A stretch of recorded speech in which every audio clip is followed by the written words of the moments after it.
वालेकुम बच्चों, उम्मीद करता हूँ कि आप लोग खैर खैरियत से होंगे। बच्चों, जो आज का हमारा टॉपिक है वो है हिस्टैरिसीस लूप। और हिस्टैरिसीस लूप जो है बच्चों, हमारे लिए सिर्फ और सिर्फ हम लोग बात करेंगे कि वो बनता है किसके लिए, फेरोमैग्नेटिक मटेरियल्स के लिए।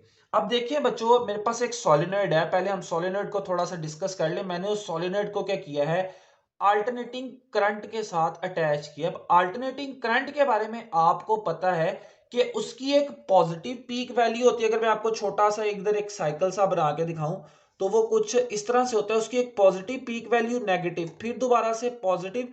तो आप देखें कि जो हमारे पास अल्टरनेटिंग करंट है, बार बार उसकी वैल्यू कभी इंक्रीज हो रही है, कभी डिक्रीज हो रही है। तो एज अ रिजल्ट जो हमारे पास सोलिनॉइड के अंदर मैग्नेटिक फील्ड है वो क्या हो रही होगी, चेंज हो रही होगी। ठीक है। अब हमने क्या किया, उस एक सोलिनॉइड लिया, उसके अंदर क्या किया, अपनी एक फेरोमैग्नेटिक मटेरियल की कोर ऐड कर दी। कोर ऐड करने के बाद मैंने उसके साथ जो सोलिनॉइड था उसके साथ क्या किया, एक अल्टरनेटिंग करंट का सोर्स लगा दिया।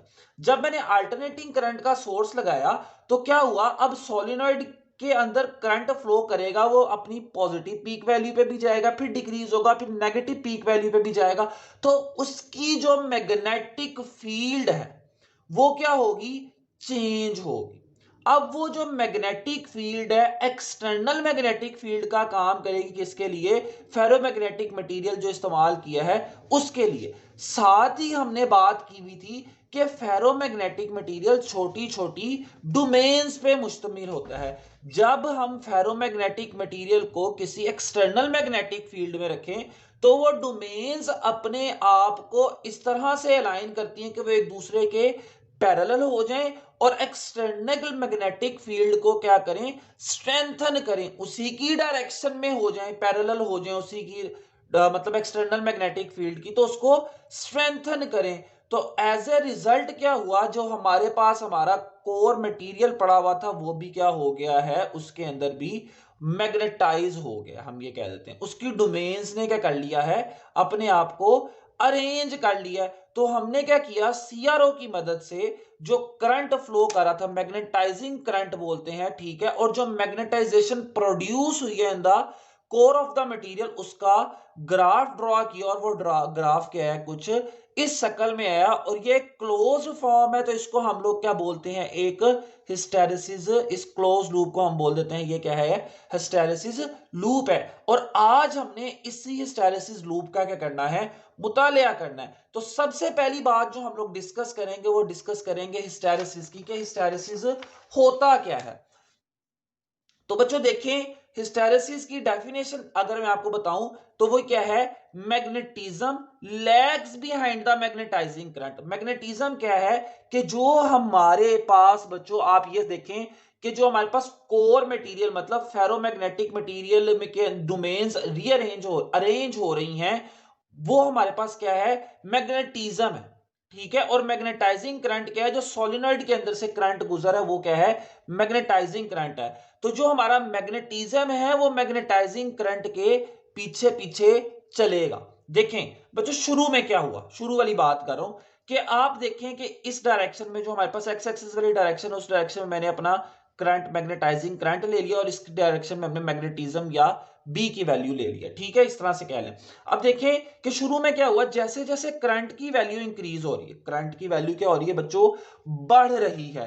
तो एज अ रिजल्ट जो हमारे पास फेरोमैग्नेटिक मटेरियल पड़ा हुआ है उसके अंदर जो मैग्नेटिक फील्ड है, ये करंट की वैल्यू बढ़ रही है, उसके अंदर जो मैग्नेटिज्म है वो भी क्या होता जा रहा है, बढ़ता चला जा रहा है, बढ़ता चला जा रहा है, पॉइंट ए तक बढ़ रहा है। फिर बच्चों क्या हुआ, अब होता इस तरह से है कि अब हमारे पास मैग्नेटाइजिंग करंट जब जीरो हो जाता है, मैग्नेटाइजिंग करंट जब हमारे पास जीरो हो जाता है, लेकिन उसके अंदर कुछ ना कुछ मैग्नेटिज्म बाकी रह जाता है कोर के अंदर, कंप्लीटली डीमैग्नेटाइज नहीं होता, कंप्लीटली डीमैग्नेटाइज नहीं होता। तो अब क्या हो गया, मैग्नेटिज्म पीछे रह गया और करंट क्या गुजर गया, कुछ आगे चला गया। ठीक है। तो इसी वजह से हम लोग क्या कहते हैं कि मैग्नेटिज्म क्या करता है, लैग बिहाइंड करता है किसके, मैग्नेटाइजिंग करंट के अंदर। और यही जो हमारे पास किसकी हिस्टैरिसीस की डेफिनेशन है। ठीक है। अब हम लोग मुतालिया करते हैं किसका बच्चों, हिस्टैरिसीस लूप का। ये बनता कैसे और इसके अंदर क्या क्या पॉइंट्स आते हैं, इसके फीचर्स क्या हैं। ठीक हो गया बच्चों। सबसे पहले हम लोग पहले एक मैं बना लेता हूं कुछ एक्सिस, तो उसी तरह से बच्चों देखें, मैं करंट की डायरेक्शन इस तरफ ले रहा हूं मैं, और बी की डायरेक्शन में इसी तरफ ले रहा हूं ये। अब पहला पॉइंट मैं सैचुरेशन डिस्कस करने लगा हूं बच्चों। देखें अब देखो बच्चों कि जैसे जैसे करंट बढ़ेगा, जैसे जैसे सोलेनोइड के अंदर से मैग्नेटाइजिंग करंट बढ़ेगा, वैसे वैसे आयरन कोर के अंदर की मैग्नेटिज्म भी क्या होती जाएगी, बढ़ती जाएगी। तो उसको कुछ मैं इस तरह से रिप्रेजेंट कर रहा हूं। देखें ये जैसे जैसे करंट बढ़ रहा है वैसे वैसे मैग्नेटिज्म भी क्या होती जा रही है, बढ़ती चली जा रही है। ठीक हो गया बच्चों। अब इसको मैं रिप्रेजेंट कर रहा हूं ओ ए के साथ। अब होता क्या है कि करंट की वैल्यू अब डिक्रीज होकर दोबारा से जीरो पे आती है। देखें करंट की वैल्यू जीरो पे, चलिए पहले इसमें एक पॉइंट रह गया, सॉरी। देखें अब करंट जब अपनी पीक वैल्यू पे पहुंचता है, ठीक है, या कह लें कि जब मैं करंट की वैल्यू मजीद भी बढ़ा दूं, एक पॉइंट ऐसा आता है जो मैग्नेटिज्म है, जो आयरन कोर के अंदर जो डोमेन्स है वो अरेंज हो चुकी होती हैं, ठीक है, मुकम्मल तौर पे। अगर मैं करंट की वैल्यू को बढ़ाता भी चला जाऊं, करंट की वैल्यू को मैं क्या करूं, मैग्नेटाइजिंग करंट की, तो ये हमारे पास मैग्नेटिज्म मजीद नहीं बढ़ता। क्यों नहीं बढ़ता, डोमेन्स प्रॉपर्ली अरेंज हो गई हैं। अब इससे ज्यादा मैग्नेटिज्म या उनके अंदर मजीद स्ट्रॉन्गली मैग्नेटिक फील्ड जनरेट नहीं हो सकती। तो अब हमारे पास क्या होगा, इससे ज्यादा कभी भी करंट बढ़ा भी लूं तो मैग्नेटिज्म उससे ज्यादा प्रोड्यूस नहीं होगा। और इस पॉइंट को हम लोग बोलते हैं कि हम पॉइंट ऑफ सैचुरेशन पे आ गए, कि हम सैचुरेशन अचीव कर लिए। तो ये पॉइंट ए जो है ये क्या है, सैचुरेशन है। ठीक है, इस पे आके जो मैग्नेटिज्म है या बी की वैल्यू आप कह लें कांस्टेंट हो जाती है। आप मजीद करंट को भी बढ़ाते रहें तो मजीद ज्यादा बी की वैल्यू इंक्रीज नहीं होगी। अब होता क्या है बच्चों, अब करंट की वैल्यू डिक्रीज होती है। करंट की वैल्यू तो डिक्रीज होती है, लेकिन डोमेन्स ने एक दूसरे को अरेंज किया। करंट चलते चलते मैग्नेटाइजिंग करंट जीरो पे आ गया, लेकिन डोमेन्स ने अपने आप को अरेंज इस तरह से रखा हुआ है कि वो अभी दोबारा से आप कह लें कि पुरानी वाली शक्ल में वापस नहीं आई। तो जिसके नतीजे में अब भी कोई ना कोई बी की वैल्यू उनके अंदर क्या है, मौजूद है, कि मटेरियल जोन से अभी भी मैग्नेटाइज्ड है। आई तो क्या हो गया, जीरो हो गया, लेकिन डोमेन्स अभी भी अरेंज फॉर्म में है, प्रॉपर्ली अरेंज। देखिए कुछ वैल्यू तो डिक्रीज हुई है, लेकिन अभी तक मटेरियल कंप्लीटली डीमैग्नेटाइज नहीं हुआ। तो ये जो पॉइंट बी आता है कर्व पे, ये वाला, इसको हम बोलते हैं रिटेंटिविटी।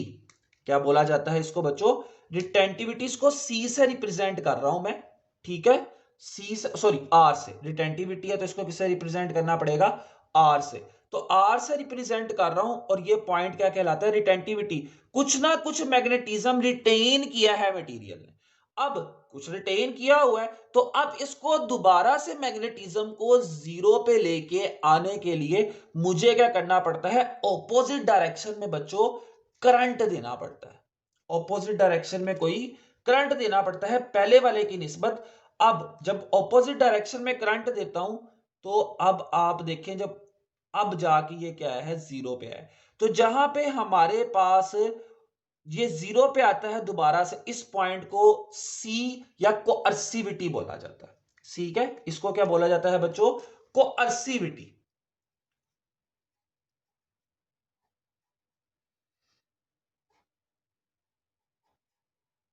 कि हमने क्या किया, दोबारा से प्रॉपर्ली पूरा डीमैग्नेटाइज करने के लिए कुछ ऑपोजिट डायरेक्शन में करंट दिया। तो ये हमारे पास, इसको मैं सी का नाम दे रहा हूं। अब आपके पास करंट दोबारा से अपनी ऑपोजिट पीक वैल्यू पे पहुंच रहा है। क्या कर रहा है, करंट दोबारा से अपनी ऑपोजिट पीक वैल्यू पे क्या कर रहा है, पहुंच रहा है। अब भी जो हमारा मटेरियल है वो बच्चों क्या होगा, सैचुरेशन पे पहुंचेगा, ठीक है, लेकिन ये saturation in the opposite direction. मतलब आप कह लें कि पहले जो मेरी डोमेन्स अरेंज हुई थी ना, वो क्या हुई थी, कुछ इस डायरेक्शन में अरेंज हुई थी। अब क्या होगा, डोमेन्स दोबारा से अरेंज होंगी, लेकिन उनकी डायरेक्शन पहले वाली डायरेक्शन के क्या हो जाएगी, ऑपोजिट डायरेक्शन में डोमेन्स जो अंदर छोटी छोटी सी फेरोमैग्नेटिक मटेरियल के अंदर मौजूद है, उनकी डायरेक्शन पहले से ऑपोजिट डायरेक्शन में रीअरेंज हो गए। ठीक हो गया बच्चों। अब ये पॉइंट भी जो हमने पहुंचा है, इसको मैं डी कह रहा हूं, ये पॉइंट भी हमारे पास सैचुरेशन पॉइंट ही होता है। ये डी पॉइंट भी क्या है, सैचुरेशन पॉइंट ही है।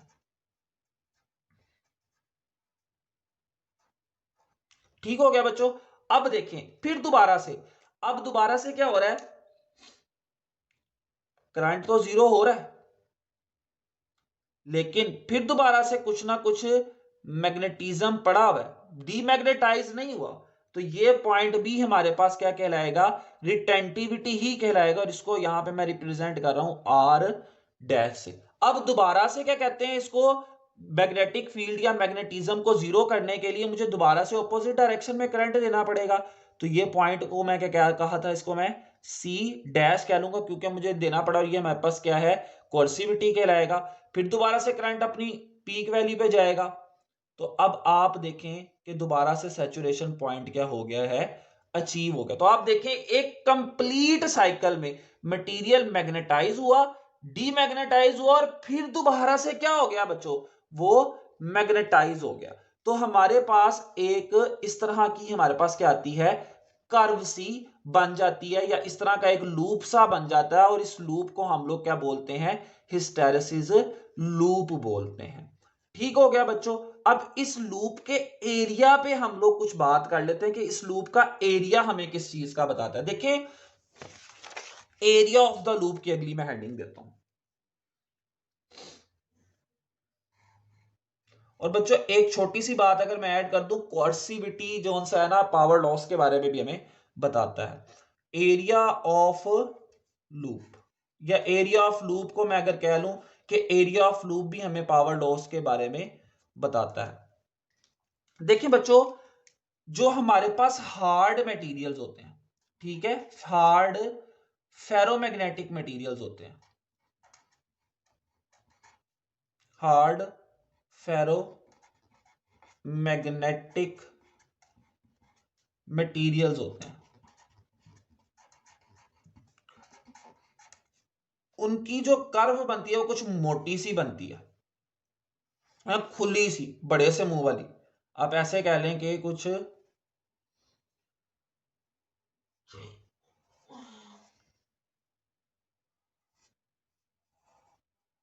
ठीक है। तो ये जो हमारे पास हिस्टैरिसीस लूप है ना बच्चों, ये हमें ये भी बताता है, मतलब हमें बताता है ये है कि हमें कौन सा मटेरियल कहाँ पे फेरोमैग्नेटिक इस्तेमाल करना है। जो हार्ड मटेरियल्स होते हैं उनका कुछ इस तरह से लूप बनता है। लूप मोटा या खुला बनने का मतलब ये है कि इन मटेरियल्स को मैग्नेटाइज करना भी मुश्किल है और डीमैग्नेटाइज करना भी मुश्किल है। खुले लूप का क्या मतलब है, या बड़े एरिया का क्या मतलब है, कि इन मटेरियल्स को मैग्नेटाइज करना भी मुश्किल है और डीमैग्नेटाइज करना भी क्या है, मुश्किल है। तो ऐसे मटेरियल्स जिनको डीमैग्नेटाइज करना मुश्किल हो, तो हम क्या बात कर रहे थे, उन मटेरियल्स को परमानेंट मैग्नेट्स के लिए बनाने के लिए इस्तेमाल करते हो। तो ऐसे मटेरियल जिस तरह मैं कह लूं स्टील, स्टील का एरिया जो सा आता है वो बड़ा खुला सा आता है, लूप बड़ा खुला सा आता है। ठीक है, जब लूप खुला सा आता है तो हम कहते हैं कि इन वाले मटेरियल्स को मैं क्या करूंगा, परमानेंट मैग्नेट्स बनाने के लिए क्या करता हूं, इस्तेमाल करता हूं। तो हार्ड जो फेरोमैग्नेटिक मटेरियल्स हैं उनका जो ये एरिया है बहुत ज्यादा खुला आता है, जिसकी वजह से ये मटेरियल्स जो हैं हम लोग इस्तेमाल करते हैं बच्चों, क्या करने के लिए, परमानेंट मैग्नेट बनाने के लिए। अब जो सॉफ्ट फेरोमैग्नेटिक मटेरियल्स होते हैं,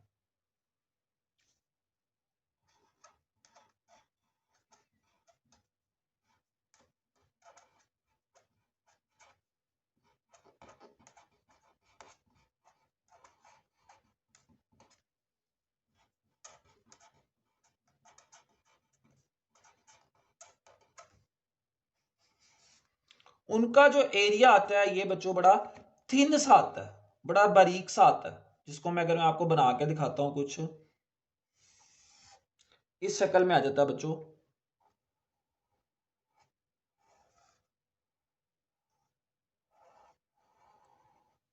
ठीक है, ये कुछ इस शक्ल में आता है। तो जो हमारे पास छोटे से एरिया का मतलब है कि इनको मुझे मैग्नेटाइज करना भी आसान है और डीमैग्नेटाइज करना भी आसान है, कि मुझ जितना मतलब आसानी से ये मैग्नेटाइज हो रहे हैं उतना ही आसानी से ये क्या हो रहे हैं, डीमैग्नेटाइज भी हो रहे हैं। और ये रिक्वायरमेंट मुझे चाहिए होती है बच्चों किसके अंदर, ट्रांसफॉर्मर्स के अंदर। तो इसी वजह से जो सॉफ्ट मटेरियल है वो किस में इस्तेमाल हो रहे हैं, हमारे पास हमारे ट्रांसफॉर्मर्स में इस्तेमाल हो रहे हैं। या मैं कह लूं कि जहां पे हमने इलेक्ट्रोमैग्नेट्स बनाने हैं, ये क्या हो रहे हैं, उस जगह पे भी इस्तेमाल हो रहे हैं।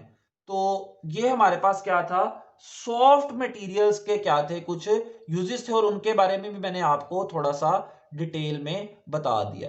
तो बच्चों ये था हमारे पास हिस्टैरिसीस लूप। हिस्टैरिसीस लूप में दोबारा से आपको थोड़े सा चंद अल्फाज में या कुछ 1-2 मिनट में इसका आपको थोड़ा सा ओवरव्यू दे दूं। तो हिस्टैरिसीस लूप हमने क्या किया था, हमने कहा कि मैंने आपसे बात की कि हमने फेरोमैग्नेटिक मटेरियल के क्या कहते हैं प्रॉपर्टीज को जोन सा है क्या उनको एनालाइज करने के लिए क्या किया, उनको सोलेनोइड के अंदर रखा और सोलेनोइड को हमने किससे अटैच कर दिया है बच्चों, हमने सोलेनोइड को अटैच कर दिया है विद एन अल्टरनेटिंग सोर्स। और जब अल्टरनेटिंग सोर्स के साथ मैंने उसको अटैच किया है तो क्या हुआ कि जो सोलेनोइड के अंदर मैग्नेटिक फील्ड चेंज होगी। मैग्नेटिक फील्ड चेंज होने के नतीजे में एज अ रिजल्ट जो क्या करेंगे, उसके डोमेन्स को पे भी इफेक्ट आएगा, और उस इफेक्ट की वजह से